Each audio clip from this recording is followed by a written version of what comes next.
नमस्कार दोस्तों, राम राम सा। आज अपना स्टैंडर्ड जीके नंबर 4 है और इसमें महाद्वीप और महासागरों के बारे में पढ़ने वाले हैं। तो ये स्टैंडर्ड जीके का लेक्चर थोड़ा सा बड़ा हो जाएगा, हो सकता है आधे 1 घंटे के आसपास भी हो जाए।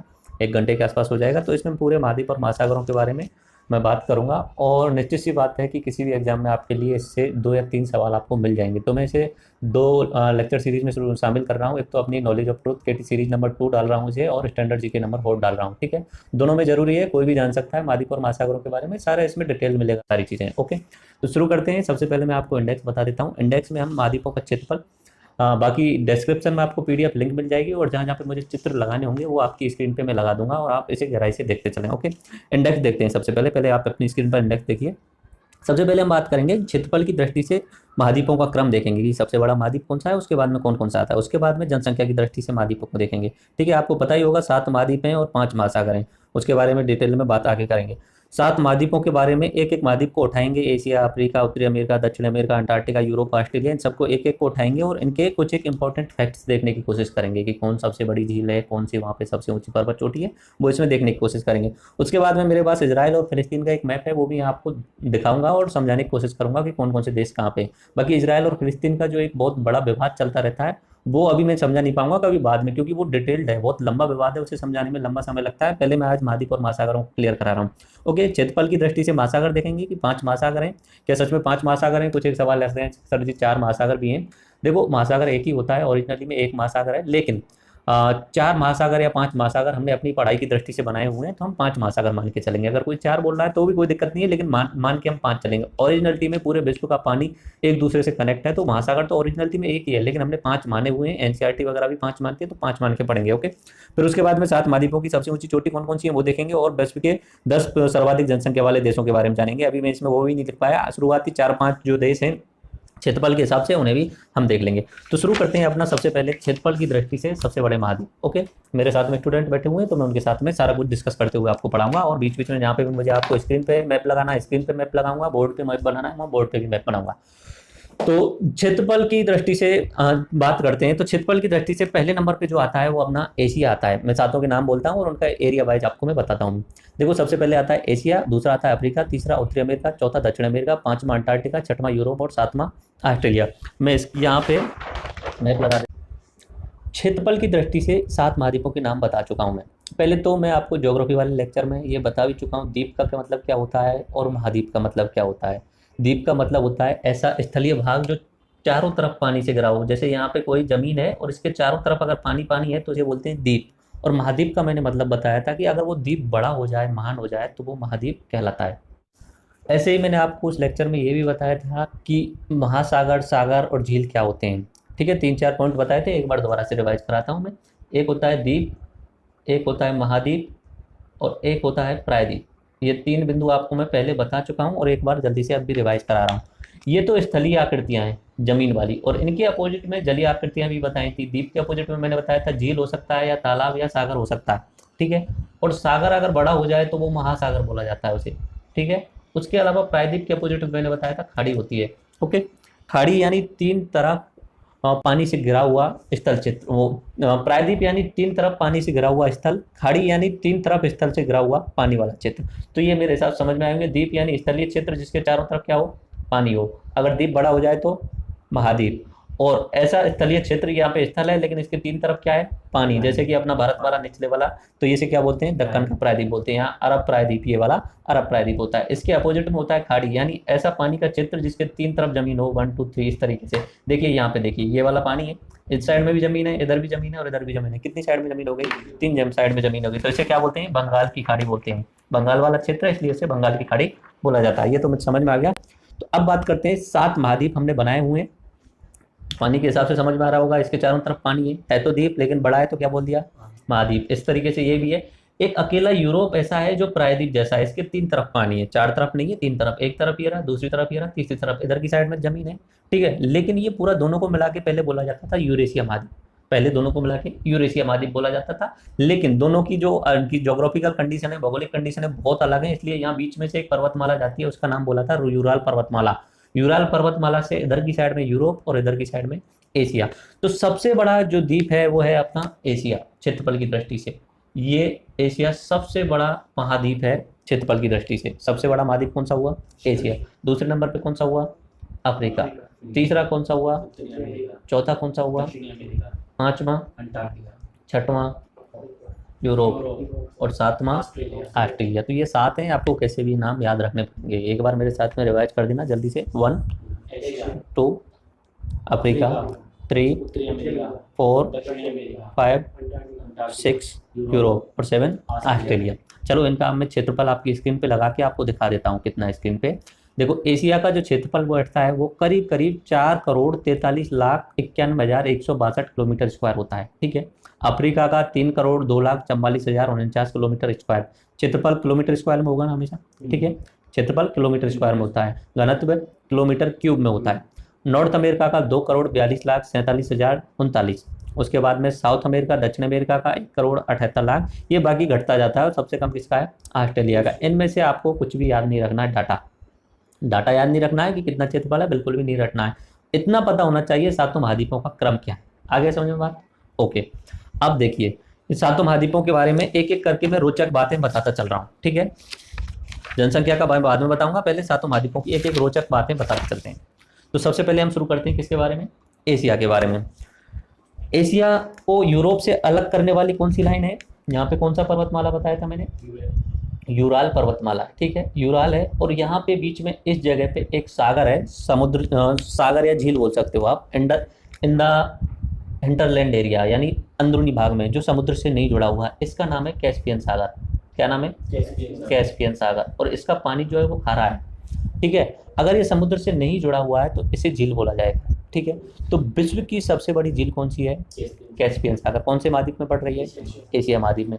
यूराल पर्वत से एक नदी निकलती है, यूराल नदी, और वो कैस्पियन सागर में जाके गिर जाती है। तो इधर की साइड में कौन सा महाद्वीप हो जाता है? और इधर की साइड में यूरोप। इन दोनों को मिला के क्या बनता है?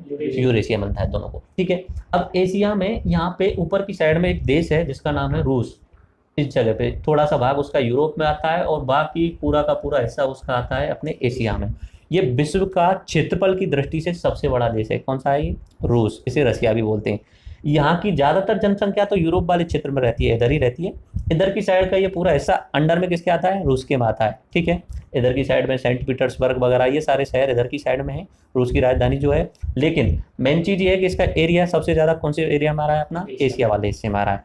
यहाँ पे एक झील है, उसका नाम है बेकाल झील। ऊंचाई पर, पहाड़ पर स्थित है वो, थोड़ा सा ऊंचाई पर, ऐसे 1 किलोमीटर ऊंचा कोई पहाड़ है वहाँ पे एक झील है, उसका नाम है बेकाल झील। क्या नाम है? और ये झील जो है बहुत गहरी है।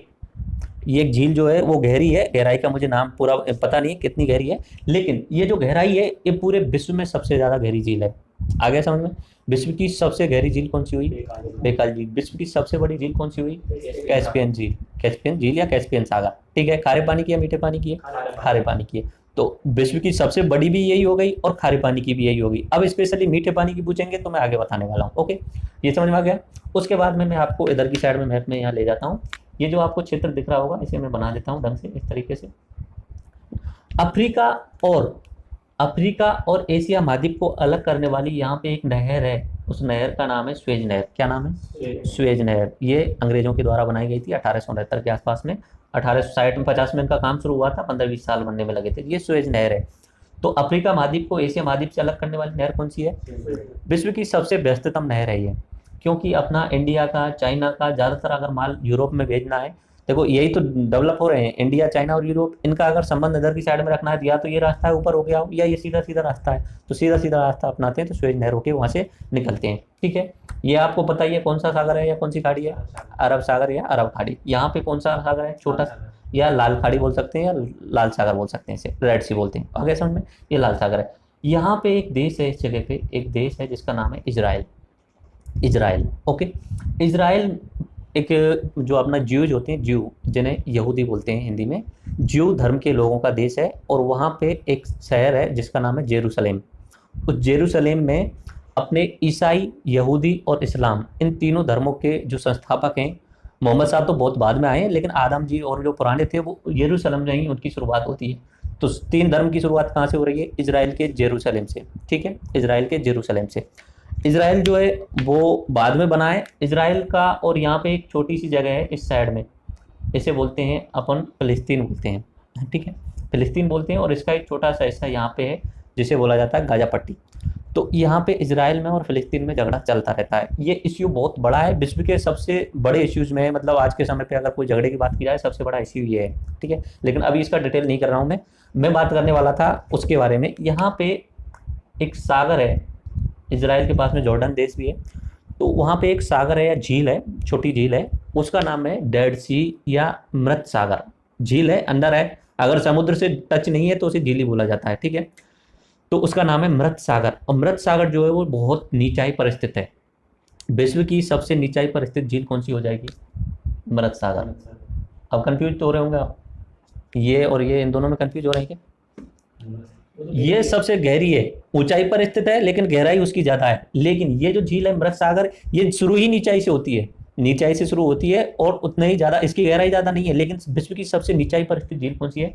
मृत सागर है। आगे समझ में ये सारी चीजें, ठीक है। तो अब एशिया के बारे में आपकी स्क्रीन पर लिख के मैं आपको कुछ समझा देता हूँ। देखो, इसका जो क्षेत्रफल है पूरे विश्व में सर्वाधिक है महाद्वीपों के मामले में। पूरे विश्व का अगर 100 है तो ये अपना 30% कवर कर लेता है। विश्व की जनसंख्या का 60% एशिया में ही रहता है, 60%, यानी विश्व में 100 लोग रहते हैं तो सबसे ज्यादा कहाँ रह रहे हैं? एशिया में रह रहे हैं। क्यों एशिया में? चीन और भारत, दो देश सबसे बड़े वहां पे हैं, ठीक है। तो विश्व की जनसंख्या का सर्वाधिक भाग कौन से महाद्वीप में हो रहा है? एशिया महाद्वीप। सभी धर्मों की आद्य भूमि कहा जाता है और मानव की जन्मभूमि कहा जाता है इसे। अब सभी धर्मों की आद्य भूमि क्यों कहा जा रहा है? देखो, टॉप मोस्ट जो 5 और 6 धर्म है वो आप शामिल कर लो, जैसे हिंदुइज्म को शामिल करो, हिंदू, इस्लाम, ईसाई, सिख, बौद्ध, पारसी और ईसाई यहूदी। ये देखो 3 तो यहाँ के हो गए, इस्लाम, यहूदी और ईसाई, ठीक है।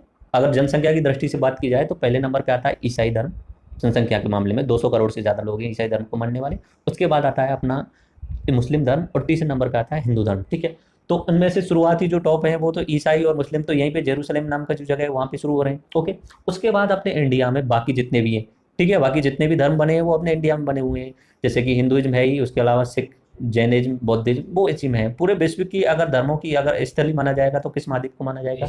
एशिया महाद्वीप को माना जाएगा। मानव की जन्मभूमि भी यहाँ माना जाता है क्योंकि ज्यादातर जो सभ्यता है वो इधर की साइड में पनपी थी शुरुआत में, ओके। विश्व में सबसे ऊंचा तथा सबसे नीचा बिंदु भी भारत में ही है। विश्व में सबसे ऊंचा तथा सबसे नीचा बिंदु भी एशिया महाद्वीप में है। सबसे ऊंचा बिंदु कौन सा होगा? सबसे ऊंचा बिंदु कहाँ पे होगा? नेपाल में एक जगह है हिमालय पर्वतमाला में, माउंट एवरेस्ट, वो विश्व का सबसे ऊंचा बिंदु है। आगे समझ में, विश्व का सबसे ऊंचा बिंदु कहाँ पे हुआ? माउंट एवरेस्ट, नेपाल में, जिसे सागर माता के नाम से जाना जाता है। कौन सी पर्वतमाला पे हुआ? हिमालय पर। और सबसे नीचा बिंदु मृत सागर, जहाँ पे झील भी बनी हुई है। तो विश्व का सबसे नीचा बिंदु भी कहाँ पे हो गया? मृत सागर।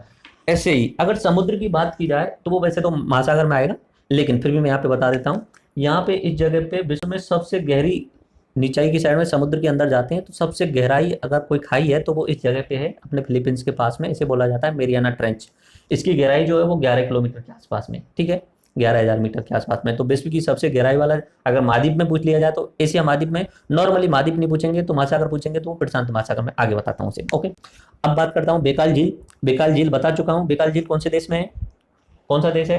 रूस देश में। महाद्वीप कौन सा है? एशिया। क्या खास बात है बेकाल झील की?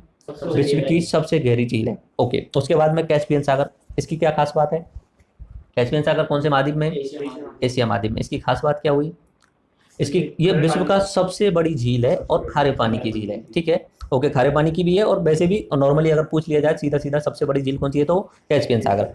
यहाँ पे इस जगह पे पामीर का पठार है। इस जगह पे पामीर बांध भी बोलते हैं, पामीर की गांठ भी बोलते हैं, ठीक है।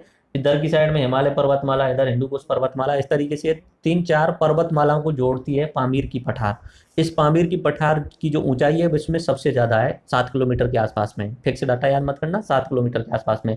तो विश्व का सबसे ऊंचा पठार कौन सा है? पामीर का पठार। पठार और पर्वत में अंतर पता है? पर्वत और पठार में अंतर पता है? देखो, पर्वत का मैंने ये बताया था कि ऊपर जाएगा नीचे आएगा, ऊपर जाएगा नीचे आएगा, इस तरीके से। पर्वत में चोटियां होती हैं। पठार क्या है? धीरे धीरे ऊंचा होता है, उसके बाद में समतल हो जाता है, फिर नीचे की साइड में आने लगता है, ठीक है। पर्वतमाला होती है, पठार एक पूरी रेंज होती है, एक ही तरीके से एक ही जुड़ा हुआ होता है पूरा का पूरा, ठीक है। पर्वत के बारे में स्पेशल बता भी चुका था। अगर किसी आदमी को रहना है तो पर्वतों पर रह सकता है क्या? रहने के लिए 3 चीज चाहिए, खाना, पानी और मकान। यहाँ पे उसे खाना मिल सकता है क्या? नहीं मिल पाएगा। इस जगह पे रहेगा तो उसे पानी रोक सकता है, यहाँ मकान बना सकता है क्या? नहीं। यहाँ पे वो पानी रख सकता है, खेती भी कर सकता है और मकान भी बना सकता है। नॉर्मली पर्वतों पे लोग बिल्कुल नहीं रहते हैं, पठारों पे भी कम रहते हैं लेकिन इतने ज़्यादा नहीं रहते। सबसे ज़्यादा जो रहते हैं वो मैदानी इलाकों में। यहाँ पे पानी तो मिल जाएगा, मकान भी बना लेंगे, लेकिन यहाँ पे जो खेती होने वाली है पठार पे, वो कम उपजाऊ होती है क्योंकि मिट्टी अच्छी नहीं है वहाँ की। तो पर्वत पठार में अंतर समझ में आया। विश्व का सबसे ऊंचा पर्वत कौन सा हुआ? हिमालय पर्वत वाला। विश्व की सबसे ऊंची चोटी कौन सी हुई? Mount Everest. विश्व का सबसे ऊंचा पठार कौन सा हुआ? पामीर का पठार। कौन से महाद्वीप में है पामीर का पठार?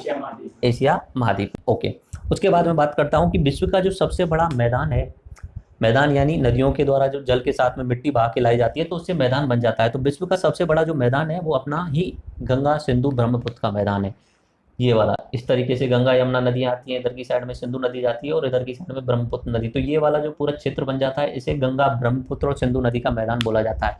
विश्व का सबसे बड़ा अगर उपजाऊ मैदान है तो वो कौन सा है? गंगा यमुना, गंगा ब्रह्मपुत्र और सिंधु नदी का मैदान जो है, ठीक है। यहाँ पे सिंधु नदी जब अपना पानी बंगाल की खाड़ी में छोड़ती है तो वहाँ पे अपना मुहाने पर एक डेल्टा बनाती है, उस डेल्टा का नाम है सुंदरवन डेल्टा। सुंदरवन डेल्टा। विश्व का सबसे बड़ा डेल्टा कौन सा है?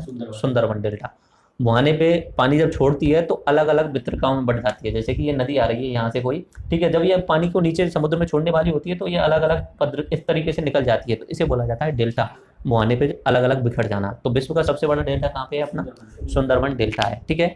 उसके बाद हम बात करते हैं सुंदरवन डेल्टा। मंजुली द्वीप क्या है? मैंने कल वाले लेक्चर में ही बताया है। मंजुली द्वीप विश्व का सबसे बड़ा नदी द्वीप। विश्व का सबसे बड़ा नदी द्वीप कौन सी नदी पर है? ब्रह्मपुत्र नदी पर। कल वाले लेक्चर में भी बताया था। यहाँ पे ब्रह्मपुत्र नदी पर जब ये इधर साइड में मुड़ती है तो असम में मंजुली द्वीप है, उस द्वीप जगह के चारों ओर होके वो ब्रह्मपुत्र नदी जाती है, तो बीच में क्या बन गया है? द्वीप। द्वीप यानी ऐसा क्षेत्र जिसके चारों तरफ क्या हो? पानी पानी हो। लेकिन यहाँ पे क्या है? द्वीप जो बना है वो समुद्र के कारण नहीं बना है, किसके कारण बना है? नदी के कारण। सबसे बड़ा नदी द्वीप कौन सा हुआ? मंजुली द्वीप। अगर विश्व में सबसे बड़े द्वीपों की बात की जाए, ठीक है, द्वीपों की अगर बात की जाए तो पहले नंबर पे आता है ग्रीनलैंड। ये दिख रहा है ग्रीनलैंड, सबसे पहले नंबर पे आता है ग्रीनलैंड। ये तो 2D है, वैसे तो इतना बड़ा दिख रहा है, इतना बड़ा है नहीं, इससे कम है ये। अभी तो ऐसा लग रहा होगा कि ये आपको थोड़ा सा मैं नीचे करके आपको दिखाऊं तो ये आपको लग रहा होगा कि अफ्रीका के बराबर है क्या? ऐसा लग रहा है ना, अफ्रीका के बराबर है। मैंने अपने भूगोल वाले लेक्चर में बताया था कि 2D 3D से अगर 2D में कन्वर्ट करते हैं तो प्रोजेक्शन मेथड यूज किया जाता है, होलोग्राम वाला, ठीक है। उसमें ये छोटा है लेकिन बड़ा दिखता है, बहुत छोटा है, ठीक है। ये अफ्रीका से बराबर लग रहा है लेकिन अफ्रीका से करीब करीब 17 गुना छोटा है, 17 गुना छोटा है। लेकिन फिर भी अगर सबसे बड़े द्वीपों की बात की जाए तो सबसे बड़ा द्वीप कौन सा है? ग्रीनलैंड। ये किस देश के अंदर आता है? नॉर्वे नाम का एक देश है, उस नॉर्वे के अंडर में ये आता है। नॉर्वे के अंडर में आता है अपना ग्रीनलैंड, ठीक है। वहाँ पे उन्होंने पूरे विश्व में से जो अच्छा अच्छा बीज था उसे संरक्षित करने का प्रोग्राम चलाया था, जो वहाँ की बर्फ के पिघल जाने के कारण बह गया था, ठीक है। पहले नंबर पे हुआ ग्रीनलैंड। दूसरे नंबर पे यहाँ पे इस जगह पे एक द्वीप आता है पपुआ न्यू गिनी नाम से। पपुआ न्यू गिनी, ये दूसरे नंबर पे आता है, ठीक है। और उसके बाद में यहाँ पे तीसरे नंबर पे आता है ब्रुनेई नाम से द्वीप। तो 3 द्वीपों के नाम याद रखने हैं, पहला ग्रीनलैंड, दूसरा पपुआ न्यू गिनी और तीसरा ब्रुनेई, ठीक है। अब आती है बात, यहाँ पे एक देश है, ये वाला आपको दिख रहा होगा अपने एशिया के साइड में, जापान। जापान मैंने ज्योग्राफी वाले लेक्चर में बताया था, यहाँ से अंतरराष्ट्रीय तिथि रेखा जाती है, इधर की साइड में एक दिन कम, इधर की साइड में एक दिन ज़्यादा। तो सूर्य की जो शुरुआत होती है वो यहीं से मानी जाएगी। सूर्योदय का देश भी माना जाता है, इसे क्या बोलेंगे? सूर्योदय से। तो इसमें एक शहर है टोक्यो नाम से, टोक्यो, इसकी राजधानी भी है टोक्यो। विश्व में अगर सबसे ज़्यादा जनसंख्या अगर किसी शहर में रहती है वो तो कौन सा है? टोक्यो। टोक्यो, उसमें 3.5 करोड़ के आसपास लोग रहते हैं। उसके बाद में अपना मुंबई आने लग गया आजकल दूसरे नंबर पे। पहले इधर की साइड में या मैक्सिको देश, मैक्सिको सिटी था, ठीक है, तो वो अभी तीसरे नंबर पे पहुंच गया। अभी मुंबई और दिल्ली दोनों ही आने लग गए हैं, ठीक है। तो पहले पे टोक्यो है, मुंबई दूसरे पे, तीसरे पे दिल्ली। एक्चुअली में दिल्ली दूसरे पे आ गया है, दिल्ली की पॉपुलेशन ज़्यादा हो गई है मुंबई से। पिछले कुछ समय पे दिल्ली की पॉपुलेशन बढ़ती जा रही है, 2.5 करोड़ से अब हो गई दिल्ली की पॉपुलेशन। दिल्ली के बाद मुंबई, उसके बाद में मैक्सिको, फिर न्यूयॉर्क वगैरह, ये बहुत सारे देश हैं। लेकिन मेन इंपॉर्टेंट आपको ये याद रखना है, सबसे नंबर 1 पे कौन आता है? टोक्यो। नंबर 2 पे कौन आता है? दिल्ली। नंबर 3 पे कौन आता है? मुंबई। पहले मुंबई नंबर 2 पे आता था, कुछ समय पहले, आज से 3-4 साल पहले नंबर 2 पे मुंबई आता था। अभी अगर ओरिजिनल टीम बात की जाए तो नंबर 2 पे दिल्ली आ गया है, क्योंकि दिल्ली के आसपास का जो एरिया शामिल कर दिया गया है, मेट्रोपॉलिटन एरिया, तो उसकी जनसंख्या 2.5 करोड़ से ऊपर हो जाती है। तो पहले नंबर पे टोक्यो, दूसरा दिल्ली, तीसरा मुंबई, उसके बाद में मैक्सिको वगैरह आते हैं, ओके। तो ये सारी चीज़ें मैंने अपने एशिया के बारे में नॉर्मली आपको बता दी हैं। बाकी अपना ज्योग्राफी में तब पढ़ेंगे, तब डिटेल से देखेंगे, लेकिन ये ओवरव्यू स्टैंडर्ड जीके वाला बता रहा हूँ, इसमें से ही 2-3 क्वेश्चन आपको आ ही जाएंगे। बस इतना बताइए, यूरोप और एशिया को अलग करने वाले पर्वत का नाम क्या है? यूराल पर्वत। और वहाँ पे कौन सी नदी चलती है? यूराल नदी ही जाती है, यूराल नदी जो किस झील में जाके गिर जाती है। अब मैं आपको स्क्रीन पर आपकी पे अपना जो मैंने ये बताया था इजराइल वाला, ये मैप आपको लगा देता हूँ और थोड़ा सा समझा देता हूँ। देखिए आपकी स्क्रीन पर आपको ये दिख रहा होगा, भूमध्य सागर के पास में ही इजराइल देश दिख रहा है, दिख रहा है ना इजराइल। इजराइल से थोड़ा सा और जॉर्डन के बीच में आपको पैलेस्टीन दिख रहा होगा, इंग्लिश में से बोलते हैं पैलेस्टीन और इसे हिंदी में फिलिस्तीन बोलते हैं, ठीक है। फिलिस्तीन जो है मुस्लिम बाहुल्य क्षेत्र है और इजराइल जो है वो यहूदी बाहुल्य क्षेत्र है। तो फिलिस्तीन के भी दो हिस्से हैं, एक तो जॉर्डन के बीच में और इजराइल के बीच में है, और एक अपना भूमध्य सागर की साइड में थोड़ा सा लाल रंग का आपको दिख रहा होगा इधर की साइड में। देखो यहाँ पे मैंने वैसे बताया था, ये अपना फिलिस्तीन यहाँ पे है और एक हिस्सा यहाँ पे, इस हिस्सा को बोलते हैं गाजा पट्टी, ठीक है। गाजा पट्टी जो भूमध्य सागर से आपका टच हो रहा है, ओके। तो फिलिस्तीन के दो हिस्से हो गए, ये दोनों ही फिलिस्तीन की सरकार के द्वारा कंट्रोल किए जाते हैं। इनके बीच में जॉर्डन, इजराइल और फिलिस्तीन के बीच में आपको कुछ दिख रहा है, डेड सी, ये क्या है, मृत सागर। विश्व का सबसे नीचाई पर स्थित जगह है, या बोल सकते हो या झील बोल सकते हो, विश्व की सबसे नीचाई पर स्थित झील बोल सकते हैं, ठीक है। फिर आसपास के क्षेत्रों को देख लीजिए एक बार। फिलिस्तीन की इजराइल, उससे ऊपर एक देश है, उसका नाम क्या है इजराइल के ऊपर, लेबनान। उसके पास में सीरिया के पास में इराक, इधर की साइड में नीचे जाने पर जॉर्डन और सऊदी अरब, ठीक है। ये आपको देख गए होंगे। तो इसमें सीरिया और इराक में आईसिस का रोल ज़्यादा चल रहा है आजकल, Islamic state of Syria and Iraq, ठीक है। पहले ISIL बोलते थे उसे, Islamic state of Lebanon and Syria, ऐसे करके अभी उसका नाम इराक सीरिया कर दिया गया, ओके। अपना अफ्रीका पे चलते हैं। क्षेत्रफल की दृष्टि से पहला कौन सा महाद्वीप हुआ, दूसरा कौन सा हुआ, अफ्रीका। जनसंख्या की दृष्टि से पहला महाद्वीप कौन सा हुआ, और जनसंख्या की दृष्टि से दूसरे नंबर पे आता है अपना अफ्रीका, ठीक है। तो अफ्रीका के बारे में मैं आपको एक स्पेशल बात बताता हूँ कि अफ्रीका जो है उसमें से तीनों जो रेखाएं अपनी अक्षांशीय रेखाएं वो गुजरती हैं, और ऊपर से जो ग्रीनविच रेखा आती है वो भी गुजरती है। तो एक अकेला महाद्वीप है जिसमें से देखो यहाँ से भूमध्य रेखा जाती है, ऊपर से कर्क रेखा आती है, नीचे की ऊपर से कर्क रेखा और नीचे की साइड में मकर रेखा, और यहाँ से ऊपर से एक रेखा आती है, उसका नाम क्या बताया, 0 डिग्री देशांतर रेखा या ग्रीनविच रेखा बताया था मैंने। तो वो चारों रेखाएं अपने अफ्रीका महाद्वीप से होकर के गुजरती हैं, ठीक है। बस इतना ध्यान रखो, बाकी डिटेल में आगे मैं वगैरह में देखेंगे। अफ्रीका को अंध महाद्वीप भी कहा जाता है और भविष्य का महाद्वीप भी कहा जाता है। अफ्रीका की जो जनसंख्या है 2011 की जनगणना के अनुसार करीब 125 करोड़ के आसपास है, यानी 125 भी नहीं, कम है, 121 करोड़ के आसपास है। यानी अगर पूरा ऑल इंडिया को शामिल कर लिया जाए तो ऑल इंडिया के बराबर ही जनसंख्या अफ्रीका की पड़ती है। अफ्रीका में 52 देश हैं, इसमें टोटल 52 है, 52 भी हो जाए, 53 54 भी हो सकते हैं, क्योंकि बढ़ते घटते रहते हैं। यहाँ पे लड़ाई सबसे ज़्यादा चलती है आपस में देशों के बीच में। अंध महाद्वीप इसलिए बोला जाता है कि इसका विकास बिल्कुल नहीं हुआ है। इस अफ्रीका महाद्वीप में 2-3 ही देश ऐसे हैं जो थोड़ा बहुत डेवलप्ड हैं, जैसे यहाँ पे दक्षिण अफ्रीका है, यहाँ पे मिस्र है, ये ठीक ठाक हैं। उसके अलावा जितने भी देश हैं वो अभी पुराने ज़माने में जी रहे हैं। वहाँ के लोग ज़्यादातर आदिवासी हैं, जानवरों की तरह रहते हैं, ठीक है। सबसे ज़्यादा आदिवासी जातियाँ यहीं पे मिलती हैं अफ्रीका महाद्वीप में, तो इसलिए अंध महाद्वीप बोला जाता है, या अशिक्षित महाद्वीप जिसे बोल सकते हो। यहाँ के लोगों के पास में अभी तक एजुकेशन नहीं पहुँची है, तो अगर एजुकेशन नहीं पहुंची है तो आगे संभावना है कि ये आगे आने समय पे शिक्षा मिलेगी, लोग डेवलप करेंगे, विकासशील करेंगे, तो भविष्य का महाद्वीप किसे बोला जाता है, अफ्रीका को। भविष्य में यही महाद्वीप आगे आने वाले समय पे बहुत रोल निभाएगा। आगे जितना भी डेवलपमेंट होगा वो उसमें अफ्रीका का सबसे ज़्यादा योगदान रहने वाला है, ठीक है। अफ्रीका महाद्वीप में एक नील नदी जाती है, विश्व की सबसे लंबी नील नदी है, जिसकी जो लंबाई है वो 6690 किलोमीटर है। तो देखिए मैं नील नदी आपको दिखा देता हूँ, इससे जस्ट अगले वाले पेज पे, और आपकी स्क्रीन पे मैं लगा देता हूँ नील नदी। देखो नील नदी जो निकल रही है वो तंजानिया के पास में एक लेक विक्टोरिया झील दिख रही है। विक्टोरिया झील जो है वो 3 देशों में आपको दिख रही होगी, एक तंजानिया, एक केन्या और एक युगांडा भी दिख रहा होगा। 3 देश हैं, तंजानिया, केन्या और युगांडा। ये पूछ लिया जाता है कि विक्टोरिया झील कौन कौन से देशों में स्थित है, तंजानिया, केन्या और युगांडा। तो केन्या, युगांडा और तंजानिया में जो झील है लेक विक्टोरिया, उससे एक नदी निकलती है, उसका नाम है व्हाइट नील। क्या नाम है, यानी सफेद नील नदी, ओके।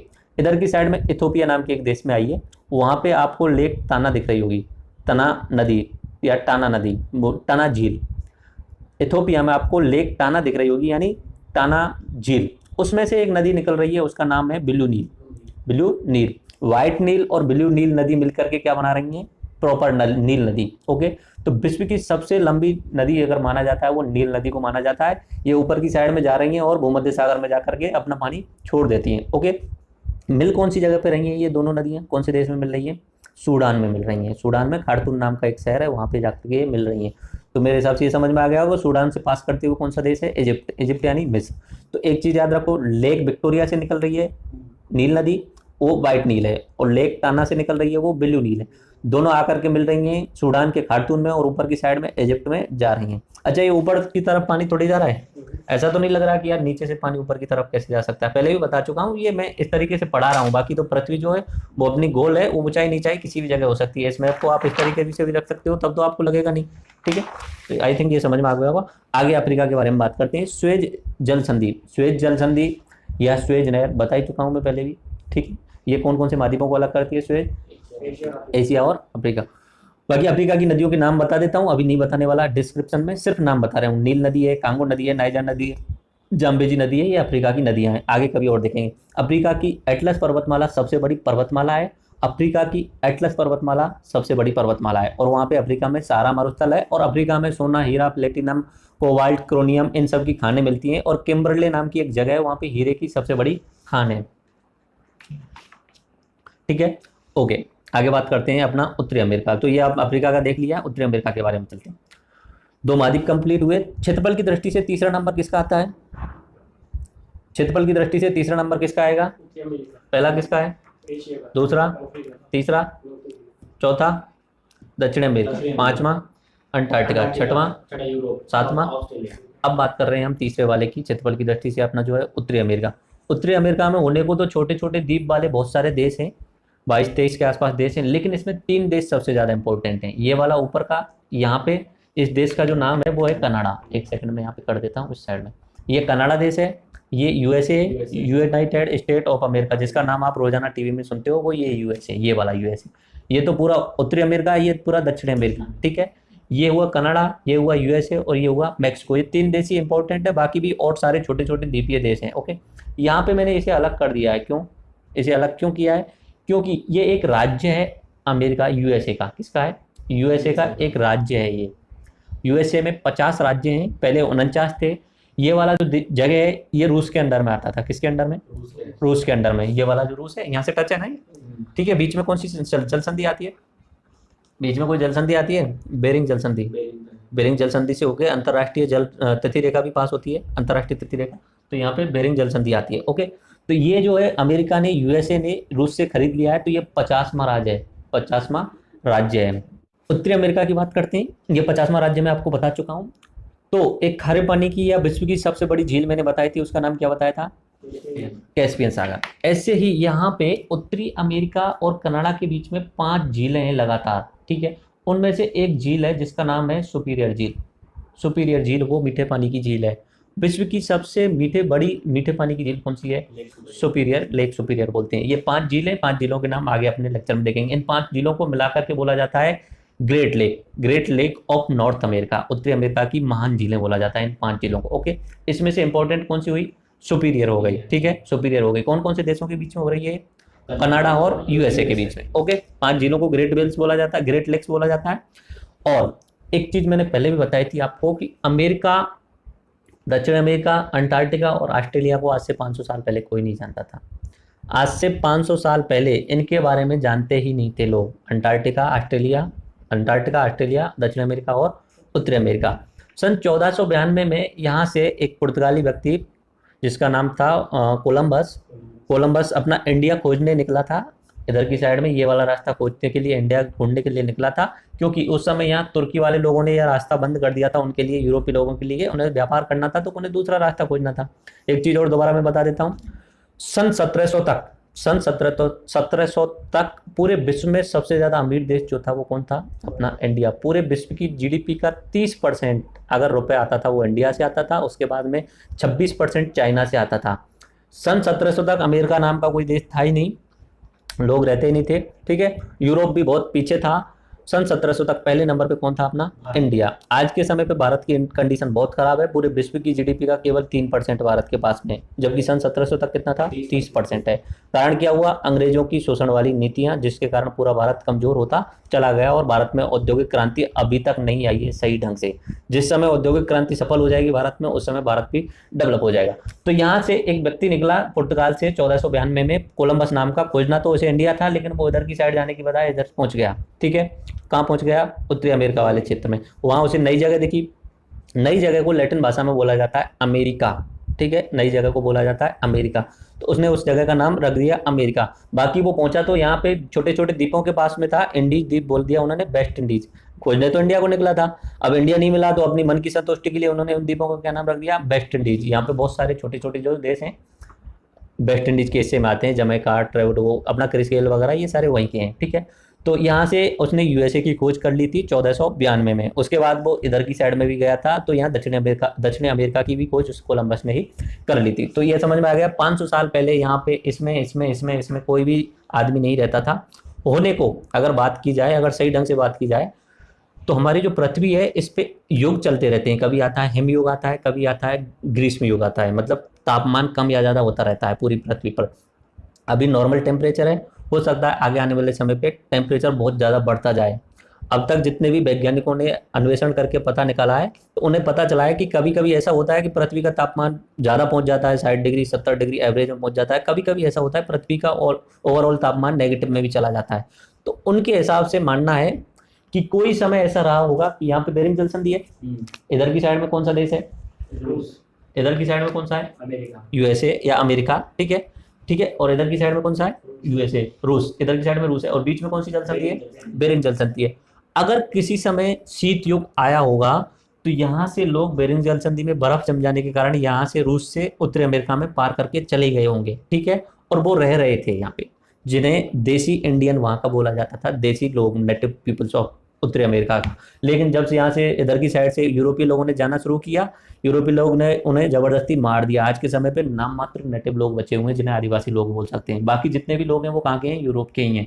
पूरा उत्तरी अमेरिका और दक्षिणी अमेरिका यूरोप वाले लोगों से भरा हुआ है। वहाँ के जो स्थानीय लोग हैं उन्हें या तो मार दिया है, या नाम मात्र के बचे हुए हैं जिन्हें कोई पहचान नहीं पाता है, या वो भी लोग क्या है उनमें मिल गए हैं, बराबर हो गए हैं। ओके, तो अमेरिका के कारण दो हो गए नाम रखने का, एक तो नई जगह हो गई, और एक अमेरिगो वेस्पुसी नाम से एक इटली का एक नाविक था, वो भी वहां पहुंचा था, तो उसके नाम पे भी माना जाता है कि अमेरिका उसके नाम पे भी रखा गया होगा। ठीक है, ग्रीनलैंड, ग्रीनलैंड का मैंने बताया था किस देश के अंदर आता है, नॉर्वे के अंदर आता है। विश्व का सबसे बड़ा द्वीप कौन सा है, ग्रीनलैंड।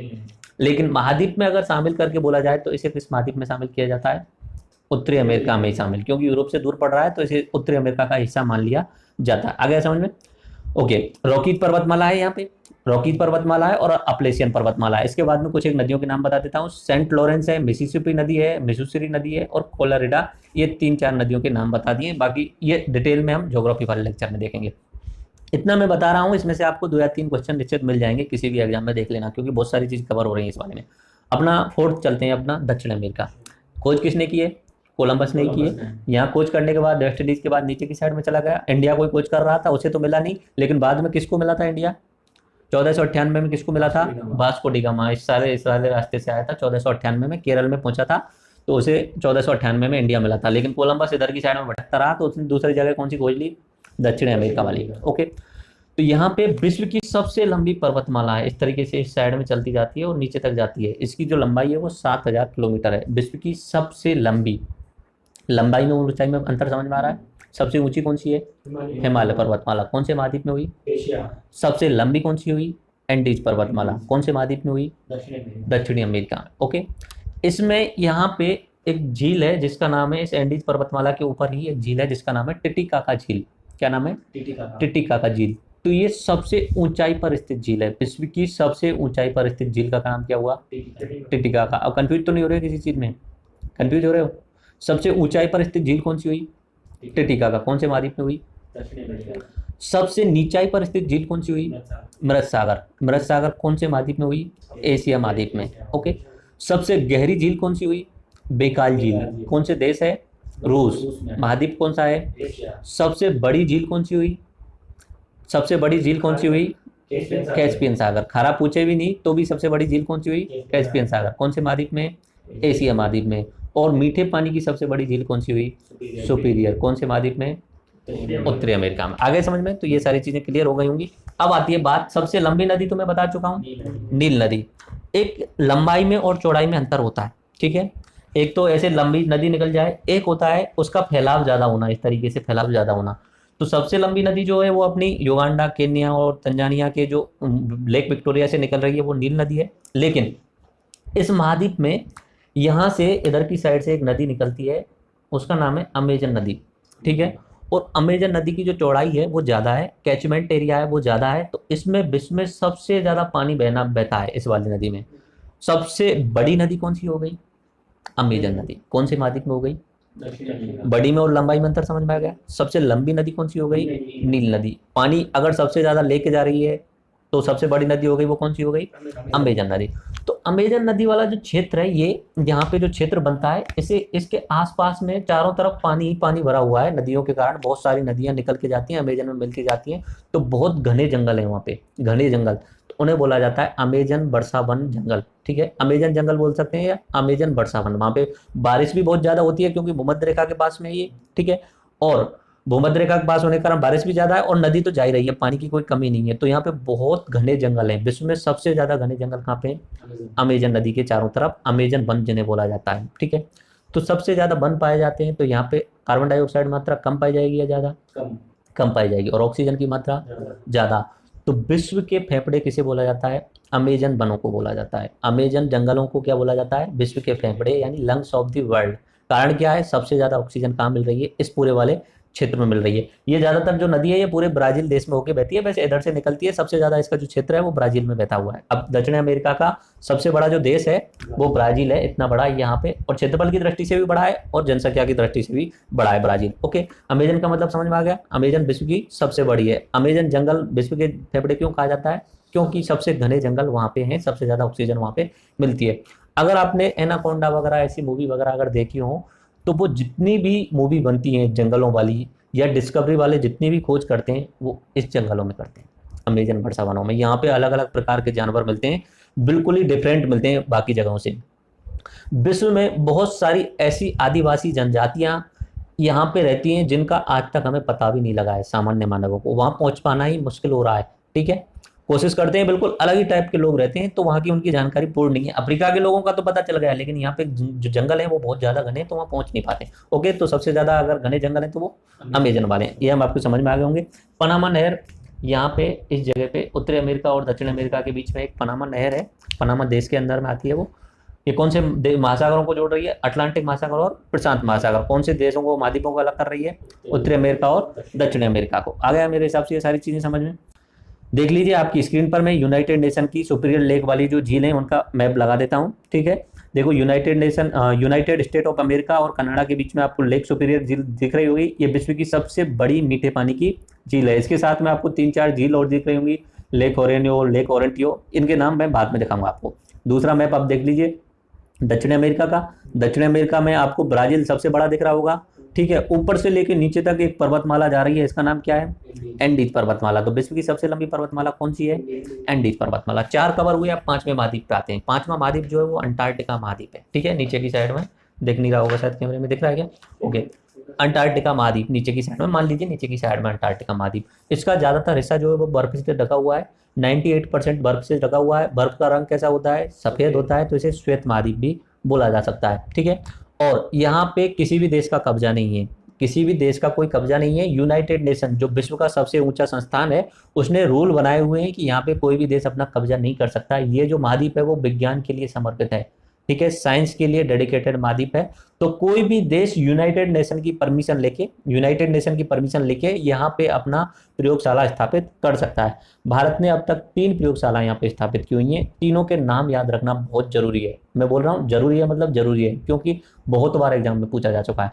1983 में सबसे पहले अपने इंडिया ने दक्षिण गंगोत्री नाम से एक अपनी प्रयोगशाला अंटार्कटिका महाद्वीप में भेजी थी।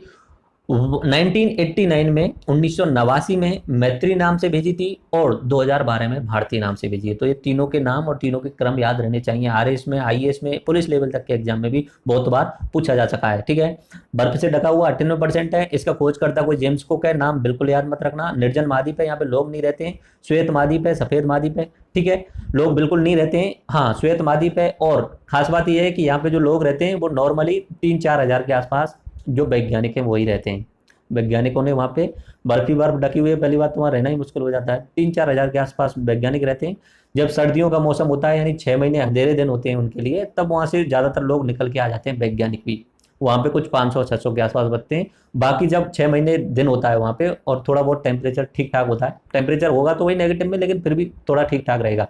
विश्व का सबसे अगर ऐसा ठंडा स्थान की बात की जाए ना, तो वो अंटार्कटिका में ही है, जहाँ पे -95 डिग्री तक सेल्सियस में तापमान पहुंच जाता है। लेकिन हम उसे शामिल नहीं करते हैं, क्योंकि अंटार्कटिका तो है ही नीचे वाला। हम जो शामिल करते हैं वो रूस का एक बर्फोयांश नाम की एक जगह है, उसको शामिल करते हैं अपनी जीके में। तो अंटार्कटिका वाले बात को भूल जाते हैं। विश्व का सबसे गहरा सबसे जो ठंडा प्रदेश है, जगह है, वो बर्फोयांश रूस में। ओके, अपने 5 महाद्वीप कंप्लीट हुए। छठवां यूरोप। यूरोप का पता चल रहा है आपको, यूरेशिया का हिस्सा था, ठीक है। इसे प्रायद्वीपों का प्रायद्वीप बोलते हैं, पता ही चल रहा है। प्रायद्वीप का मतलब ऐसा स्थान जो 3 तरफ जल से घिरा हुआ हो, इधर भी जल है, इधर भी जल है, इधर भी जल है। ओरिजिनली महाद्वीप तो है नहीं, यूरेशिया का हिस्सा था, इधर से हमने यूराल पर्वत से अलग करके बना दिया, तो प्रायद्वीपों का प्रायद्वीप बोल दिया इसे। उसके बाद में इसका अन्य नाम होता है आधुनिक सभ्यता का केंद्र। आधुनिक सभ्यता का केंद्र इसलिए क्योंकि आज के समय पे जो सभ्यता आप देख रहे हो, हम तुम जो भी रह रहे हैं पूरे विश्व में, सब यूरोप की ही देन है। जो मोबाइल चल रहे हैं आपके यहाँ पे, हम जो टी शर्ट पहन रहे हैं, जो शर्ट पहन रहे हैं, सब के सब जो है वो यूरोप की देन है। हम जो इंग्लिश लैंग्वेज बोलते हैं वो सब किसकी देन है? यूरोप की ही देन है। यूरोप का भले इटली, चीज़ों का डेवलपमेंट आज के समय पे कहाँ पे हुआ है? यूरोप में ही हुआ है। यूरोप के बाद में उत्तरी अमेरिका में, उसके बाद में पूरे विश्व में फैलता गया है। ओके, और जो अपना औद्योगिक क्रांति की शुरुआत हुई थी वो भी यूरोप में हुई थी। शुरुआत तो इंग्लैंड में हुई थी, इंग्लैंड के तुरंत बाद में, इंग्लैंड भी यूरोप का हिस्सा है, इंग्लैंड के तुरंत बाद पूरे यूरोप में फैल गई थी औद्योगिक क्रांति, ठीक है। तो पुनर्जागरण और औद्योगिक क्रांति की शुरुआत जो हुई है वो अपने यूरोप में हुई है। यूरोप को एशिया से अलग करने वाला यूराल पर्वत और यूराल नदी है। उसके बाद में स्कैंडिनेवियन कंट्री में आपको पहले भी बता चुका हूँ, 4 देश ऐसे हैं इस साइड में, यहाँ पे नॉर्वे, स्वीडन, फिनलैंड और अपना डेनमार्क। ये 4 देश ऐसे हैं जिन्हें स्कैंडिनेवियन कंट्री बोला जाता है इस वाली जगह को। ओके, और यहाँ पे बीच में सागर दिख रहा है ना, ये वैसे तो ज़्यादा याद मत करना, फिर भी आपको एक नाम बता देता हूँ, इसका नाम है बाल्टिक सागर। बाल्टिक सागर कभी कभी पूछ लिया जाए तो उस समय बस ज़्यादा ध्यान मत दो। ओके, शुरुआत में जितने भी लड़ाइयाँ होती थी यूरोप में ही ज़्यादातर मिलती थी आपको। आप बताइए विश्व में कितने विश्व युद्ध हुए हैं अब तक? 2 विश्व युद्ध हुए हैं, दोनों ही विश्व युद्ध यूरोप के ही देशों में हुए हैं। प्रथम विश्व युद्ध 1914 से 1918 यूरोप में ही हुआ था। द्वितीय विश्व युद्ध 1939 से 1945 वो भी यूरोप में ही शुरू हुआ था का पूरा। उसमें बाद में जापान, रूस और ये अमेरिका जुड़ गए थे, लेकिन शुरू तो यूरोप में ही हुआ था। आ गया समझ में? तो पहले ये देश आपस में बहुत ज़्यादा लड़ते थे। इसमें 28 के आसपास, 29 के आसपास देश हैं, आपस में लड़ते थे। उन्हें बाद में उन्होंने एक सोच लिया कि यार ऐसा करते हैं कि लड़ने से अच्छा तो ये है कि हम इकट्ठे हो जाते हैं और एक यूनियन बना लेते हैं। इकट्ठे हो जाए और यूनियन बना लें। तो 1993 में एक ट्रीटी हुई थी, उसके तहत यूरोपियन यूनियन की शुरुआत की गई थी। उसमें 28 देश हैं। कितने देश हैं? 28 देश हैं यूरोपियन यूनियन। ये सारे के सारे देश मिलके जिन्होंने यूरो नाम से एक करेंसी को एक्सेप्ट किया था, आपस में एक दूसरे से लड़ना बंद करने का सोच लिया था। 28 देश हैं। उनमें से पिछले साल यूरोप में जनमत संग्रह होके इंग्लैंड वालों ने अलग होने का सोच लिया है, ठीक है। अभी अलग नहीं हुआ है प्रॉपर्ली, अभी अलग नहीं हुआ है यूरोप से इंग्लैंड अलग नहीं हुआ है, लेकिन 2019 के अंत तक यूरो जोन से अलग हो जाएगा। आगे समझ में? तो अभी भी 28 देश ही हैं, माइनस यूके कर दीजिए तो 27 रह जाएंगे। विश्व का सबसे बड़ा देश जो है रूस है। क्षेत्रफल तो उसका ज़्यादातर अपने एशिया में आ रहा है, लेकिन जनसंख्या उसकी ज़्यादातर कहाँ रह रही है? इस वाले क्षेत्र में, यानी यूरोप वाले क्षेत्र में रह रही है। तो इसे यूरोप में ही मान लिया जाता है, क्योंकि राजधानी भी यूरोप में ही है उसकी, सेंट पीटर्सबर्ग वगैरह, ठीक है। तो विश्व का सबसे बड़ा देश भी यूरोप का ही मान लिया जाएगा रूस के कारण। बाकी तो अपना एशिया में आ रहा है उसका क्षेत्रफल। विश्व का सबसे छोटा देश भी यूरोप में ही है, इटली में। ये इटली है। इटली में एक छोटा सा शहर है जिसका नाम है वेटिकन सिटी, जिसका नाम है वेटिकन सिटी, यानी एक चर्च है। विश्व के ईसाइयों का जो सबसे बड़ा पोप होता है, सबसे बड़ा जो पादरी होता है, उसके रहने के लिए एक चर्च बनी हुई है वेटिकन सिटी के अंदर। उसका छोटा सा एरिया है 100 मीटर स्क्वायर के आसपास में, मतलब चर्च है। उसी को एक देश बनाया हुआ है, ईसाई सुपीरियरिटी दिखाने के लिए अलग देश बनाया हुआ है इटली के अंदर। तो विश्व का सबसे छोटा देश भी कहाँ पे है? इटली के अंदर है। अच्छा, एक चीज़ याद रखना, पूरे विश्व में करीब करीब 195 देश हैं। जब तक यूनाइटेड नेशन देश घोषित नहीं करता है तब तक उसे देश नहीं माना जा सकता। ऐसे तो हम इस कमरे में बैठे हैं, 3 लोग मिलकर बोल दें कि हम भी अलग देश हैं, तो हमारे बोलने से कुछ नहीं होगा। जब तक यूनाइटेड नेशन नहीं बोलेगा ना कि ये अलग देश है, तब तक उसे देश नहीं मानेंगे। तिब्बत वाले बोलते हैं कि हम अलग देश हैं, लेकिन तिब्बत वाले अलग देश थोड़ी माना जा सकता है, ठीक है। तो तिब्बत को अलग देश नहीं शामिल किया जा सकता। कुल मिला के 195 यूनाइटेड नेशन के द्वारा बताए हुए देश हैं, जिनमें से सबसे छोटा कौन सा है? वेटिकन सिटी है। रहने को तो एक ही व्यक्ति रहेगा, उसमें पोप ही रहेगा ओरिजिनली, उसकी सहायता के दो चार पांच लोग भी रहेंगे। ओके, और सबसे बड़ा क्षेत्रफल की दृष्टि से कौन सा है? रूस। ठीक है, जनसंख्या से तो अपना चीन है ही। अब आता है अपना सातवां जो है वो अपना ऑस्ट्रेलिया है। ठीक है, उसे ओशिनिया महाद्वीप के नाम से बोला जाता है। ओशिनिया का मतलब हुआ ऑस्ट्रेलिया के नीचे की साइड में, यहाँ पे एक तस्मानिया नाम के एक छोटा सा द्वीप है, इधर की साइड में न्यूजीलैंड है। ठीक है, और छोटे छोटे इधर की साइड में और द्वीप हैं, इन सबको मिला के बोला जाता है ओशिनिया। ओशिनिया का मतलब एक समुद्री महाद्वीप बोलेंगे। ओशिन का मतलब होता है समुद्र, तो इसे समुद्री महाद्वीप बोला जाता है। ओशिनिया की जगह सीधा सीधा हम यूज कर लेते हैं ऑस्ट्रेलिया। ठीक है, तो पूरे 7 महाद्वीपों में से एक अकेला महाद्वीप है जो देश के नाम पे पड़ा हुआ है, ऑस्ट्रेलिया देश के नाम। ठीक है, और मैं पहले बता चुका हूं कि इनकी खोज अभी 200-300 साल पहले हुई है, यहाँ पे कोई नहीं रहता था। ठीक है, नाविकों ने धीरे धीरे खोज की थी। अब भी ऑस्ट्रेलिया की जो जनसंख्या है वो 2.5 करोड़ के आसपास में है। ऑस्ट्रेलिया की जनसंख्या 2.5 करोड़ के आसपास में, जितना भारत हर साल पैदा कर देता है ऑस्ट्रेलिया के बराबर। इसमें से 90% हिस्सा रेगिस्तान में। इसका जो 90% से ज़्यादा हिस्सा है ये ऑस्ट्रेलिया है। इसका ज़्यादातर हिस्सा इधर वाला ये पूरा का पूरा यहाँ पे रेगिस्तान है, डेजर्ट है। ठीक है, लोग जो रहते हैं वो समुद्र के किनारे छोटे छोटे द्वीप, दो शहर बने हुए हैं, मेलबोर्न नाम सुना होगा, सिडनी नाम सुना होगा, उनमें ही ज़्यादातर लोग रहते हैं। इस ऑस्ट्रेलिया की बात कर रहा हूँ मैं। ठीक है, तो इसलिए यहाँ पे ज़्यादा डेजर्ट है, इसलिए इसे बोला जाता है प्यासी भूमि। क्या बोला जाएगा? प्यासी भूमि। बीच में यहाँ पे ग्रेट डिवाइडिंग रेंज है, यानी एक पर्वतमाला है। ठीक है, मरे डार्लिंग नाम से नदियां हैं यहाँ पे भी, और इस साइड में ग्रेट बैरियर रीफ है। शैवालों से एक समुद्र के अंदर एक ऐसा बन जाती है चट्टान जैसी, तो उसे ग्रेट बैरियर रीफ बोला जाता है। तो बस इतना याद रख लो, कभी और बाद में डिटेल में देखेंगे। ग्रेट बैरियर रीफ कौन सी जगह पे है? ऑस्ट्रेलिया के पास में, प्रशांत महासागर की साइड में। तो ये समझ में आ गया वो ओशिनिया और ऑस्ट्रेलिया। ठीक है, न्यूजीलैंड किस महाद्वीप का ऐसा माना जाएगा? ऑस्ट्रेलिया का। ओके, अब मैं बात कर लेता हूँ आपको विश्व की सबसे ऊंची पर्वत चोटियों के बारे में। ठीक है, ये अपना 7 महाद्वीप कंप्लीट हो गए। ओवरव्यू कराया है। ज्योग्राफी में एक एक महाद्वीप को डिटेल में अलग से देखेंगे, तब तक आधा एक घंटा अलग से एक महाद्वीप देखा जाएगा। ये सिर्फ ओवरव्यू है। सबसे ऊंची पर्वत चोटियों की बात करते हैं। अपने एशिया में अपना हिमालय पर्वतमाला में कौन सी है?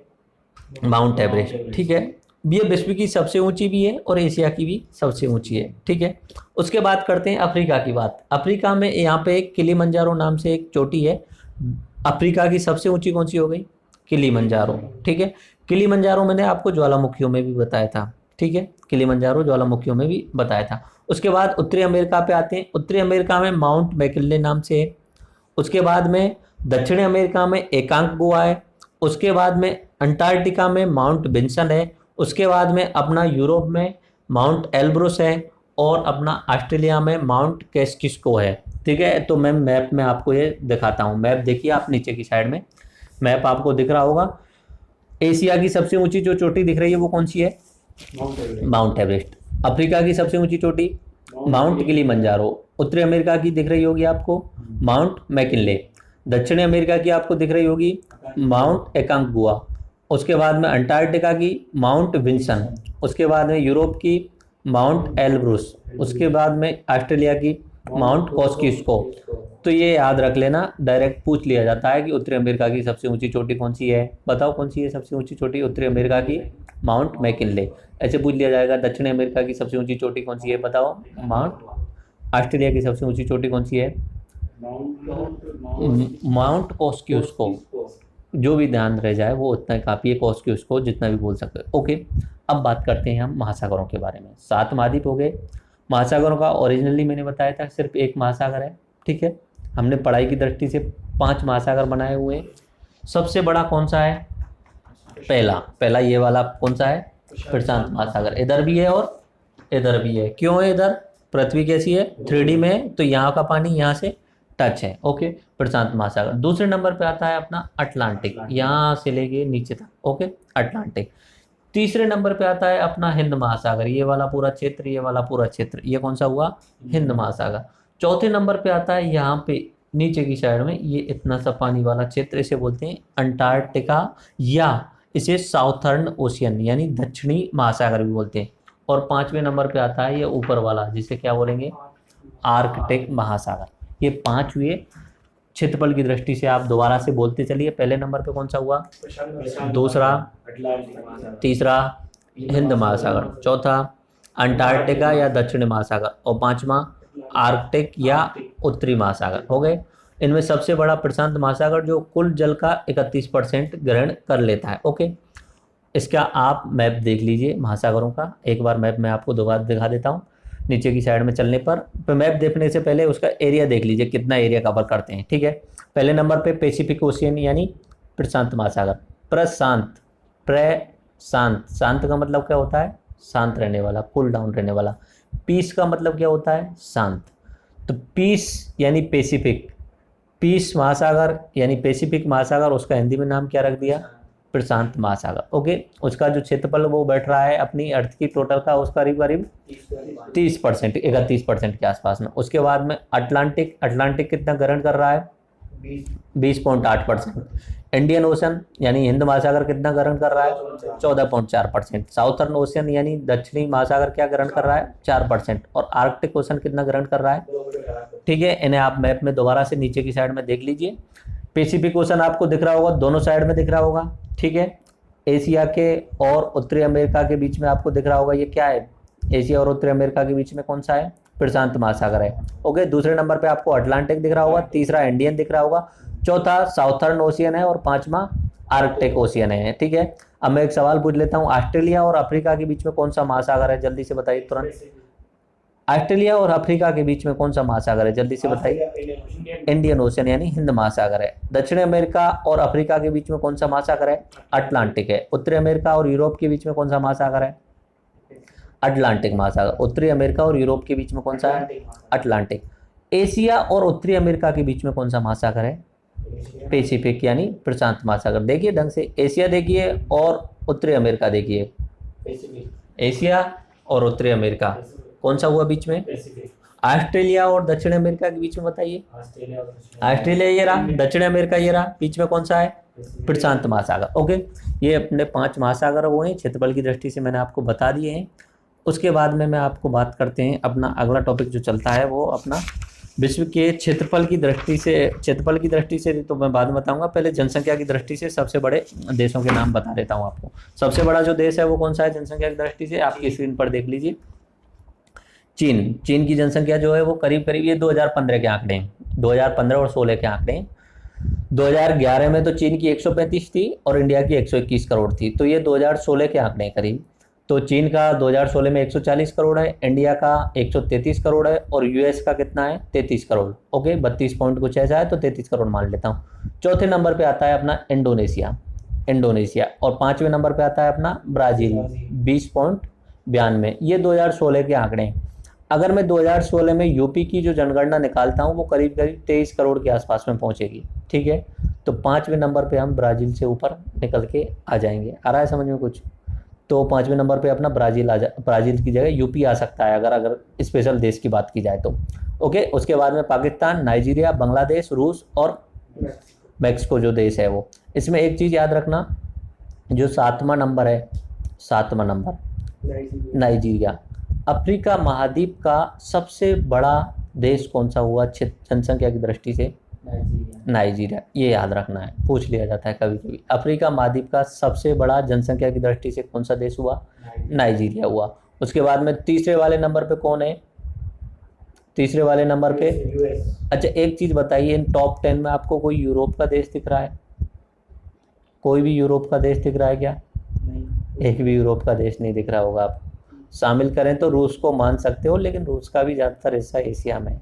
आगे समझ में, यूरोप के जो 28 देश हैं उनमें से एक भी देश शामिल नहीं है यूरोपियन जोन वालों में से, तो वो छोटे छोटे देश हैं, इसलिए वो आपस में लड़ते रहते हैं वहाँ पे ज़्यादातर। अभी तो यूरोपियन यूनियन बन गया है इसलिए शांत है, बाकी उनमें बहुत ज़्यादा लड़ाई होती है आपस में। ओके, तो मेरे हिसाब से आपको समझ में आ गया होगा। और फाइनली मैं वो तो लिस्ट नहीं बनाई, पर मैं आपको मुँह जबानी आपको बोल देता हूँ वो सारी चीज़ें।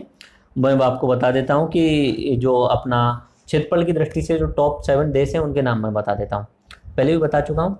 पहले नंबर पे आता है रूस, देशों के बारे में बात कर रहा हूँ। महाद्वीप तो मैं पहले बता चुका हूँ, महाद्वीप बता चुका हूँ, एशिया, अफ्रीका, उत्तरी अमेरिका, दक्षिण अमेरिका, अंटार्कटिका, यूरोप और ऑस्ट्रेलिया। अब बात कर रहा हूँ देशों की। पहले नंबर पे आता है रूस। रूस के बाद हम जाते हैं कनाडा। कनाडा। रूस के बाद किस पे जाएंगे? कनाडा। कनाडा पे। फिर वहाँ से वापस रूस के नीचे आ जाइए। चाइना। रूस के नीचे कौन सा हुआ? चाइना। और रूस के बाद तीसरा हुआ चाइना, उसके बाद फिर इधर आ जाइए यूएसए। ठीक है, चौथा। चौथा हो गया। ओके, अब इसमें कंफ्यूजन होता है कुछ लोगों को कि चाइना बड़ा है या यूएसए बड़ा है। ठीक है, तो चाइना ही बड़ा है। कुछ लोग क्या है, तिब्बत को अलग शामिल कर देते हैं, तिब्बत को चाइना में शामिल नहीं करते हैं, तो उससे चाइना में से तिब्बत को हटा के चाइना को चौथे नंबर पे बताते हैं। लेकिन चाइना तीसरे नंबर पे और चौथे नंबर पे यूएसए, पांचवें नंबर पे है ब्राजील। छठवें नंबर पे है ऑस्ट्रेलिया। और सातवें नंबर पे है भारत। इंडिया। ये 7 नाम आपको याद रहने चाहिए। मेरे साथ में दोबारा से रिवाइज कर दीजिए। पहला रूस। दूसरा कनाडा। कनाडा। तीसरा चाइना। चौथा यूएसए। पांचवा ब्राजील। छठवां ऑस्ट्रेलिया। और सातवां भारत। भारत। तो इस तरीके से हमने इस लेक्चर में महाद्वीप और महासागरों के बारे में ज़्यादातर चीज़ें कवर कर ली हैं, और इसमें से ही मेरे हिसाब से 1, 2 या 3 क्वेश्चन आपको हर एग्जाम में मिल जाएंगे। तो मैंने इसे स्टैंडर्ड जीके में भी शामिल किया है और अपना केटी सीरीज में भी शामिल कर लिया है इस लेक्चर को, क्योंकि ये बड़ा लेक्चर हो गया तो ये उसमें से सारी चीज़ें आपको कवर हो गई हैं। ओके, तो आई विश आपको सब कुछ समझ में आ गया होगा इस लेक्चर का, और इसका मैं पीडीएफ आपको डिस्क्रिप्शन में डाल रहा हूँ, और अपना आप जो भी आपका रिव्यू हो तो उसे कमेंट बॉक्स में डाल सकते हो। ठीक है, राम राम सा, धन्यवाद।